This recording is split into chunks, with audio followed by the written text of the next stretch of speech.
이곳의 여론조사에서 마저 심상치 않은 여론조사 결과가 나타났습니다. 해당 내용 알아보기 전 구독과 좋아요 부탁드립니다. 여러분들도 잘 알고 계시는 여론조사 공정. 이곳에서 공개한 여조 결과를 보면 윤석열 긍정평가는 지난 조사 대비 3.5%포인트 하락한 39.0%로 나타났습니다. 그러면서 부정평가는 지난 조사 대비 3.1%포인트 상승한 58.1%로 나타났습니다. 여기서 재밌는 점은 윤석열 부정평가 대부분 매우 잘못하고 있다를 선택하며 이 추세가 큰 변동 없이 흘러갈 것임을 시사하고 있습니다. 지역구 후보 투표에 관한 내용에서는 민주당이 지난 조사 대비 7.2%포인트 상승한 46.2%로 나타났으며 국민의힘이 지난 조사 대비 3.3%포인트 하락한 38.3%로 나타났습니다. 한동훈이 중재자로 나서는 모습을 보이자 보수 측에서는 국힘의 반등을 기대하는 모습을 보였지만 국힘의 지지율은 반전 없이 하락세를 타고 있습니다. 갤럽이 공개한 윤석열 부정평가 1위인 물가입니다. 그만큼 민생이 힘들다는 것이죠.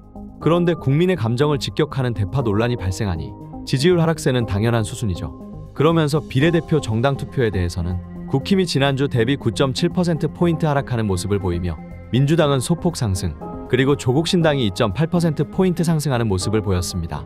국힘이 지난 조사 대비 하락세를 보인 이유는 크게 두 가지로 보이는데 이번에 새로 추가된 정광훈 주축의 자유통일당으로 인한 영향으로 보입니다.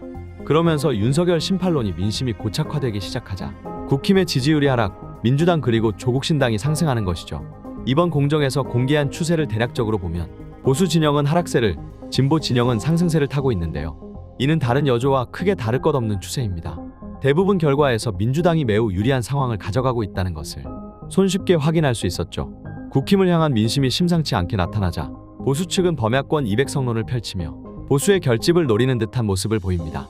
이에 이재명 대표께서 이의제의에 출연해 소중한 말씀 남겨주셨는데 해당 내용 빠르게 살펴보시죠. 보수 언론들이 이미 읍소 작전을 시작하고 심지어야 우리 민주당 야권이 170석, 200석 주장한다는 허위 주장까지 난무한 상태 아닙니까? 예. 그리고 지금 드디어 이제 길바닥에 큰절하고 읍소를 하기 시작했는데 이게 생각보다 효과가 큽니다. 위기의식을 조장해가지고 갑자기 역결집을 해요. 예. 특히 부울경 쪽이 그런 경향이 좀 심하고요. 또 접전 지역들의 보수층들이 이제 바로 결집을 강화하게 되는데 사실 지금 저는 매우 위기라고 봅니다. 우리가 151석을 정말 최대 목표로 하고 있다 이렇게 말씀을 드리는데 우리가 조금이라도 뒤끝에서 교만해지거나 아니면 구설에 오르거나 사고를 치거나 이러면 저는 순식간에 우리가 상황이 아주 최악을 맞을 수도 있다고 생각해요.